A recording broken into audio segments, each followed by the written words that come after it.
హనుమను రావణ సభాభవనంలో ప్రవేశపెట్టారు. బంగారు ఆభరణాలతో, ముత్యాల దండలతో, మహాకాంతివంతమైన కిరీటంతో, నానారత్న సంయోగం కలిగి మనోనిర్మితమైన సింహాసనంలో రావణుడు శిరోభిర్దశభిర్వీరం భ్రాజమానం మహౌజసం నానావ్యాళ సమాకీర్ణై శిఖరైరివ మందరం అన్నట్లున్నాడు. స్వామి అర్ధరాత్రి శయన మందిరంలో రావణుని చూసినప్పుడు ఒకే తలతో బుసలు కొడుతూ ఉన్న పాములా కనిపించాడు. ఇప్పుడు 10 తలలతో ఆ సింహాసనం మీద కూర్చుంటే రకరకాల సర్పాల చేత చుట్టబడిన మందర పర్వతంలా ఉన్నాడట. నిద్రలో మిగిలిపోయిన మనస్సునందుండే రజోగుణము పోలేదు. అది రావణుని ఆంతరిక విషయవాసన కనుక. జాగ్రత్తవస్థలో ఆ వాసనాయుతమైన ఇంద్రియ దశకమునందును అది పోదు కదా. అంతేకాదు మరింతగా విజృంభించింది. అదిగో అట్టి రావణుడు సభలో సింహాసనాధిష్ఠితుడై ఉన్నాడు. అట్టి రావణ స్వరూపాన్ని చూసిన స్వామికి వాని అహంకారాది మనోలక్షణాల కంటే విలక్షణమై ఇంతవరకు వానికి భోగప్రాప్తిని కలిగించినది, సుఖప్రాప్తిని కలిగించినది. అంటే ఇప్పటిదాకా రావణుని ఆంతరిక రజోగుణ విషయ వాసన అతనికి భోగప్రాప్తిని, సుఖప్రాప్తిని కలిగిస్తూ ఉన్నది. ఇక ముందర అతని అధర్మం వలన అతడికి క్షీణదశ ఆరంభము కాకపోతున్నది. రావణుని అసామాన్యుని చేసినది అయిన అతడి తపశ్శక్తి స్వామికి కనిపించింది. సత్పురుషుల దృష్టి ఇలానే ఉంటుంది.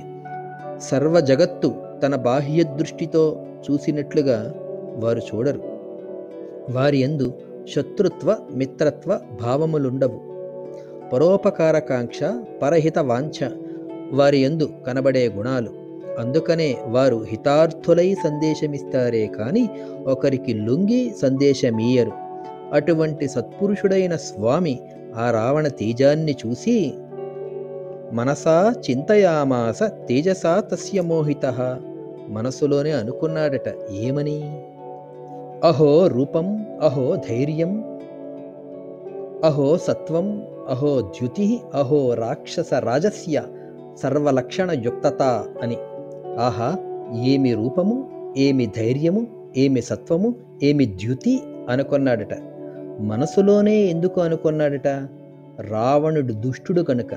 దుష్టునిలోని మంచి గుణాలను వారి దగ్గర పైకి అనకూడదు. అంటే అది వాని దౌష్ట్యాన్ని పెంచడానికే ఉపయోగిస్తుంది. ఆ విధంగా ఎదుటి వానిలోని గొప్పదనానికి సంతోషించే స్వభావం గల సత్పురుషులు వాని యందుండి వానికి తెలియకుండగానే వాని నాశనమునకు దారితీసే అధర్మానికి చింతిస్తారు. ఆ అధర్మం ద్వారా క్షీణించే ఆ జీవిని చూసి జాలిపడతారు. రావణుని చూస్తే ఆంజనేయ స్వామి యందు అటువంటి దయాగుణమే పెళ్ళుబికింది. అయ్యో, యద్యధర్మో న బలవాన్ స్యాదయం రాక్షసేశ్వరః స్వాదయం సురలోకస్య సశక్రస్యాపి రక్షత. వీని యందు అధర్మమే బలమైనది కాకపోతే సురలోకానికి, ఇంద్రునకు కూడా రక్షణ కల్పించేవాడు కదా అని స్వామి అనుకుంటున్నాడు. అంటే ధర్మము దేవతారక్షణమును చేయవలే, దేవతలు మానవలోక కళ్యాణమును చేయవలే. అందుకని మానవులు ధర్మ రక్షణమును చేయవలే. ధర్మము రక్షితమై ఉంటేనే దేవతలు రక్షితులై ఉంటారు. దేవతలు రక్షితులై ఉంటేనే మానవ కళ్యాణ కారకులు కాగలరు. అంటే మానవులు ధర్మాన్ని అనుష్ఠించడం ద్వారా ధర్మ రక్షణ చేస్తే దేవతలు రక్షణ పొంది వారి ద్వారా మానవులకు రక్షణ ఏర్పడుతుంది. ధర్మో రక్షతి రక్షితః అంటే ఇది అర్థము. అది ఇక్కడ ఈ లంకలో, అందున ఈ రావణుని యందు జరగటం లేదు. సమర్థుడైన వాని వలన ధర్మరక్షణ కావింపబడడానికి బదులు ధర్మహాని కలిగింపబడుతున్నది. ఈ రావణుడే ధర్మరక్షణకు దీక్షను వహిస్తే ఇక ధర్మానికి క్షతి కలుగుతుందా? ఇది స్వామికి రావణుని మీద, లోకం మీద కలిగిన జాలి. సరిగ్గా అదే సమయంలో మహాకోపంతో ఉన్న లోక రావణుడైన రావణుడు ఆంజనేయ స్వామిని చూసేడు. శంకాహుతుడయ్యేడు. ఏమిటి అతని శంక, అతని అనుమానము? కిమేష భగవాన్ నంది భవేత్ సాక్షాత్ ఇహాగతః. ఏమా, ఇతడు భగవంతుడైన నందీశ్వరుడా అని. స్వామి ఏ స్థితిలో బయలుదేరాడో ఆ స్థితిలో ప్రత్యక్షమయ్యేడు. ఏమిటి స్వామి బయలుదేరిన స్థితి? నంది విద్యను ఆవాహన చేసుకున్న, అంటే జగజ్జనని అయిన ఆ పరమశక్తిని, ఆ తల్లిని ఆవాహన చేసుకున్నటువంటి జ్ఞానము కలిగిన నంది విద్యా స్వరూప ధ్యానుడై హనుమ సుందరకాండ ప్రారంభంలో సముద్ర లంఘనమునకు బయలుదేరుతాడు. సరిగ్గా ఆ ధ్యానపూర్ణ నంది విద్యా స్వరూపంతోనే హనుమ ఇక్కడ రావణుని ఎదురుగా రావణునికి భాసిస్తున్నాడు. ఇద్దరూ ఉపాసకులే. అందువల్ల హనుమ యొక్క స్థితిని సరిగ్గా రావణుడు గుర్తించి, ఓహో, ఇతడు నందీశ్వరుడు కాదు కదా అని అనుమానించేట. ఇది ఎలా జరిగింది? ఇద్దరూ ఉపాసకులు కాబట్టి ఒకరి యొక్క ఆంతరిక స్థితిని ఒకరు గుర్తించగలరు. కానీ బాహ్యమున ఇద్దరు వేరువేరే, వారి ప్రవృత్తి కూడా వేరువేరే. వీరిలో ఒకరు సాత్వికుడు, మరొకరు తామసికుడు. రావణుడు, హనుమ ఇద్దరూ సమర్థులు, ఇద్దరూ శక్తి సంపన్నులు, ఇద్దరూ తేజసాకృతులు. కానీ రావణునిది స్వార్థము, ఐహికము అయినది. హనుమది పరార్థము, పారలౌకికము అయినది. ఈ రెండవ లక్షణము ఉన్న తేజస్సు అతనిని వృద్ధి చేస్తుంది. మొదటి లక్షణము ఉన్న తేజస్సు అతనిని అనుక్షణం తగ్గిస్తుంది. అందుకే పరార్థము, పారలౌకికము అయిన ప్రయోజనం కలవాడు స్వార్థము, లౌకికము అయిన ప్రయోజనము కలవాడిని చూసి జాలిపడతాడు. స్వార్థము, లౌకికము అయిన ప్రయోజనం కలవాడు పరార్థము, పారలౌకికము అయిన ప్రయోజనం కలవాడిని చూసి ఈర్ష్యపడతాడు. రావణుడు స్వామియందున్న శివస్వరూపాన్ని గుర్తించి కూడా విశ్వసింపలేకపోయాడు. అదే మాయ అంటే. అందుకే కేవలం దూతగానే పరిగణించాడు హనుమను. దురాత్మ పృచ్ఛతామేష కుతః కిం వా అస్య కారణం వనభంగే చ కోస్యార్థో రాక్షసీనాం చ తర్జనే అంటాడు. ఎక్కడి నుంచి వచ్చేవు ఓ దురాత్ముడా? ఏ కారణం వలన వచ్చేవు? అశోకవనాన్ని నాశనం చేయటంలోనూ మా రాక్షసుల్ని చంపటంలోనూ నీ అభిప్రాయం ఏమిటి? ఈ దెబ్బలాట వలన నీకు ప్రయోజనమేమిటి? భయపడకు. నిన్ను ఇంద్రుడు పంపించాడా? నిజం చెప్పు, నిన్ను వదిలివేస్తాను. లేకపోతే కుబేరుడు, యముడు, విష్ణువులలో ఎవరైనా పంపేరా? నా హీతే వానరం తేజో రూపమాత్రంతు వానరం. నీ తేజస్సును చూస్తే వానర తేజస్సుగా తోచదు. ఏదో స్వరూపం మాత్రం అలా ఉండవచ్చు. అబద్ధం చెప్తే నీవు బ్రతకడం కష్టము అంటాడు రావణుడు. బ్రతుకు కోసమని కూడా మహాపురుషులు అబద్ధమాడరు. స్వామి ఆంజనేయ స్వామి సమాధానం చెప్తున్నాడు. సత్యాన్ని స్వామి ఇక్కడ ఎంత అందంగా చెప్తున్నాడో చూడండి. దర్శనే రాక్షసేంద్రస్య దుర్లభే తదిదం మయా వనం రాక్షస రాజస్య దర్శనార్థే వినాశితం తతస్తే రాక్షసాః ప్రాప్తా బలినో యుద్ధకాంక్షిణః రక్షణార్థంతు దేహస్య ప్రతియుద్ధామయారణే. రాక్షసేంద్రుడవైన నీ వంటి వాని దర్శనము నా వంటి వానికి దుర్లభం కదా. కనుక నీ దర్శనం కోసం అశోకవన నాశనాన్ని చేయవలసి వచ్చింది. ఆ తరువాత బలవంతులై యుద్ధకాంక్షులైన రాక్షసుల్ని నన్ను నేను రక్షించుకోవటం కోసం చంపవలసి వచ్చింది అంటాడు స్వామి. అంటే నీ వారి నాశనానికి నీవే కారణము అని భావము. ఇక్కడ కారణం చిన్నది, కార్యము చిన్నది. ఇది కాక నీ వలన జరిగినది మరొకటున్నది. అక్కడ కారణము పెద్దదే, కార్యము పెద్దదే అవుతుంది అంటూ అహం సుగ్రీవ సందేశాదిహ ప్రాప్తస్తవాలయం అని హనుమ తనను సుగ్రీవ దూతగా పరిచయం చేసుకుంటాడు. రామ సుగ్రీవుల స్వభావాన్ని వివరిస్తాడు. నీకు సోదరసముడు హితుడు అయిన సుగ్రీవ వాక్యాన్ని విను అని. రాజా దశరథో నామ రథకుంజర వాజిమాన్ పితేవ బంధులోకస్య సురేశ్వర సముద్యుతి అని ప్రారంభించి కథంతా చెప్తాడు. ఆ రాముని వలన వాలి మరణించేడు, సుగ్రీవుడు రాజ్యాన్ని పొందేడు అని చెప్తూ త్వయా విజ్ఞాత పూర్వశ్చ వాలి వానరపుంగవః అని వాలి సామర్థ్యాన్ని, రావణ పరాభవాన్ని సున్నితంగా జ్ఞాపకం చేస్తాడు.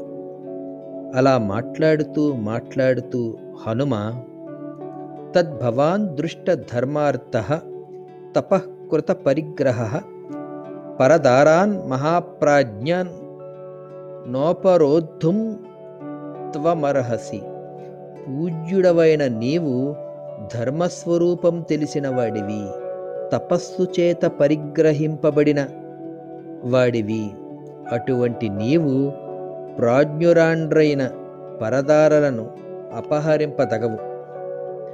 ఇక్కడ రావణుడు దృష్ట ధర్మార్థుడు అంటే ధర్మశాస్త్రాలను చదివి ఇది ధర్మము, ఇది అధర్మము అని తెలుసుకొనినవాడు మాత్రమే. రామచంద్రమూర్తి ధర్మజ్ఞుడు, కృతజ్ఞుడు అంటే తాను చదివిన దానిని, తాను విని నేర్చిన ధర్మశాస్త్రాలయందు కృతజ్ఞతాభావం ఉన్నవాడు. అంటే ఆ విధంగా తెలుసుకొనిన దానిని ఆచరించేవాడని అర్థము. అంటే కృతజ్ఞత అనేది కార్యరూపమైనదే గాని వాక్రూపమో భావరూపమో అయినది కాదు. మనం అనుకున్న దానిని కృతజ్ఞత అంటే క్రియారూపంలో పెడితేనే అది కృతజ్ఞత అవుతుందని. ధర్మం పంధానమాశ్రిత అంటారు వాల్మీకి మహర్షి. శాస్త్రాల వలన విదితమైన ధర్మార్థ స్థితి కలవాడు మాత్రమే రావణుడు. ఆ స్థితిని తెలుసుకున్నవాడు మాత్రమే రావణుడు. అతడు ధర్మాచారి కాడు. ఇది రావణ భేదము. రావణుడికి ఎంత వేద విషయ ధర్మార్థ విజ్ఞానం ఉన్నదో రామునకు అంతే ఉంది. ఇద్దరికీ తేడా. వీడిలో ఆచరణ లేదు, రాముని యందు ధర్మానుష్ఠాన విజ్ఞత ఉన్నది. అందుకనే నీవు పరదార అపహరణ రూపమైన పాపము చేయగలిగేవు. ధర్మం గురించి తెలుసు, ఆచరించడు కాబట్టే వాడు పరదార అపహరణ అనే పాపము చెయ్యగలిగాడు. నీ చదువు, వేదాధ్యయనము, నీ జ్ఞానము వ్యర్థమయ్యింది అని స్వామి హెచ్చరిక చేస్తున్నాడు. బుద్ధిమంతులైన నీ వంటి వాళ్ళు ఇలా మూల నాశన కారణమైన పని చెయ్యరు. రామకోపంతో కలిగిన లక్ష్మణ బాణాల్ని తట్టుకోగలవాళ్ళు ఎవరున్నారు కనుక రామచంద్రునకు దుఃఖాన్ని కలిగించి సుఖపడగలవాడు మూడు లోకాల్లోనూ ఎవ్వడూ లేడు. మూడు కాలాలయందు హితమౌ అర్థ సంపదనిచ్చే ధర్మబద్ధమైన మాటను ఒకదానిని చెప్తాను, విను. ఏమిటిది? జానకీదేవిని ఆ నరదేవునకు ఇవ్వ సంకల్పించు. ఏది ఈ లంకలో దుర్లభమని నీవనుకుంటున్నావో అటువంటి సీతాదర్శన రూపమైన కర్మను నేను చేశాను. అయితే ఏమిటంటావు అని నువ్వు నన్ను అడుగుతావేమో. ఉత్తరం కర్మ యచ్చేషం నిమిత్తం తత్ర రాఘవ. ఆ తర్వాత పని ఏదైతే ఉందో దానికి కారణభూతుడు రామచంద్రుడే అవుతాడు. అంతేకాదు, లక్షితేయం మయా సీత తథా శోకపరాయణ గృహ్యాయాం నాభిజానాసి పంచాస్యామివ పన్నగీం. శోకపరాయణ అయిన సీత నా చేత చూడబడింది. 5 ముఖాలు కలిగిన పాము వలె ఉన్న ఏ స్త్రీమూర్తి అయితే ఉందో ఆమెను నీవు ఆ విధంగా తెలుసుకోలేక లంకకు తెచ్చుకున్నావు. నేను ఆమె స్వరూపాన్ని గ్రహించాను అంటాడు ఆంజనేయుడు. ఇది పైకి కనపడే మామూలు మాట. మరి అసలు ఏమిటి, అంతరార్థం ఏమిటి? ఇక్కడ మనము గమనింపవలసిన విషయము ఏమిటంటే, ఉపాసకుడైన ఆంజనేయ స్వామి ఉపాసకుడైన రావణునితో అంటున్నాడు. ఇక్కడ ఉపాసకులలో ఉన్న భేదము మనకు వ్యక్తం కావాలి.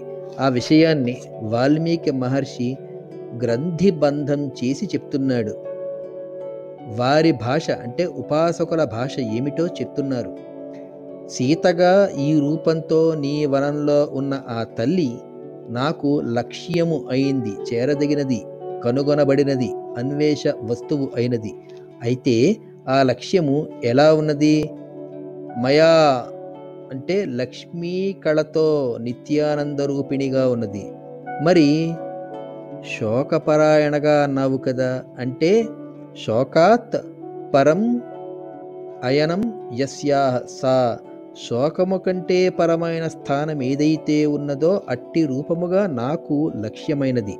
అంటే ఇప్పటిదాకా శోకముతో ఉన్నటువంటి సీతను దానిని తరించి సంతోషము, ఆనందము అయిన స్థితి కలిగి ఉన్న సీతగా చూడవలనన్నది నా లక్ష్యము. ఆ లక్ష్యపూర్తికి నేను ఇక్కడికి వచ్చాను సుమా అని హనుమ చెప్పక చెప్తున్నాడు. అంతేకాదు, నీ విషయంలో ఎలా ఉన్నదో కూడా నా లక్ష్యానికి వచ్చింది. అంటే ఓ రావణ, నీవు సీతను ఎలా భావిస్తున్నావో అది కూడా నేను గ్రహించగలిగాను. అదెట్లు? అది ఉపాసక శ్రేణిని బట్టి ఉంటుంది. ఉపాసకుడి స్థాయిని బట్టి ఎదుటి ఉపాసకుడిలోని భావార్థాన్ని గ్రహింపగలగడం అనేది ఉంటుంది. కనుక రావణుని యందు ఆ తల్లి ఎట్లున్నదో ఆ నిజస్వరూపాన్ని రావణుడు తెలుసుకోలేకపోతున్నాడు. ఆ విషయాన్నే స్వామి కూడా గ్రహించి రావణుని హెచ్చరిస్తున్నాడు. ఏమా హెచ్చరిక? పంచాస్యామివ పన్నగీం. రావణుని యందు ఆ తల్లి పంచాస్య వలె, పన్నగి వలె ఉన్నదట. పరాశక్తికి పంచవక్త్ర అని పేరు కదా. ఈ 5 ముఖాలు 5 ఇంద్రియాలకు స్ఫూర్తి. కనుక ఆ తల్లి రావణునికి పంచేంద్రియాలు విషయాసక్తములగుటకు కావలసిన భోగాలు కలిగించేదిగా కనిపించింది. వాడు దానియందు మునిగి వానిని తాను అనుభవిస్తున్నాననే భ్రాంతితో వాని చేత తాను అనుభవింపబడుతూ ఇంద్రియ జయమును ఎరుగక ఉన్నాడు. విషయవాసనాలోలుడైన వాడు ఆ విషయములను అనుభవిస్తున్నాననుకుంటాడే గాని ఆ విషయములకు తన శక్తి వెచ్చింపబడుతూ తాను తరిగిపోతూ ఉన్నాడన్నది గ్రహించడు. సుఖము రూపములో ఉన్నటువంటి మాయ ఇటువంటిది. అందుకనే సాత్విక ఉపాసకులు విషయవాసనలకు దూరంగా తమను తాము కట్టడి చేసుకుంటూ నియమాదులచే తమను తాను వ్యవస్థితము చేసుకుంటూ ఉంటారు. కానీ తామసికుడైన విషయవాసన ఇంద్రియ లోలుడైన రావణుడి స్థితి ఎట్టిదో మనం చూస్తున్నాం కదా. అందుకే ఆంజనేయ స్వామి రావణ శయన మందిరంలో ప్రవేశించి సర్వేంద్రియాలకు ఏకకాల తృప్తిని కలిగించే ఆ భోగములను చూసి ఇంద్రియాణీం ఇంద్రియార్థైస్తు పంచభిరుత్తమైః తర్పయామాస మాతేవ తదా రావణ పాలిత అనుకుంటాడు. అందుకని పంచేంద్రియ తృప్తి రూప భోగ ప్రదానము చేత ఆమెయే, ఆ సీతమ్మయే నిన్ను నశింపజేస్తున్నది. ఆ ఇంద్రియాలే నీ నాశనానికి కారణములవుతున్నవి.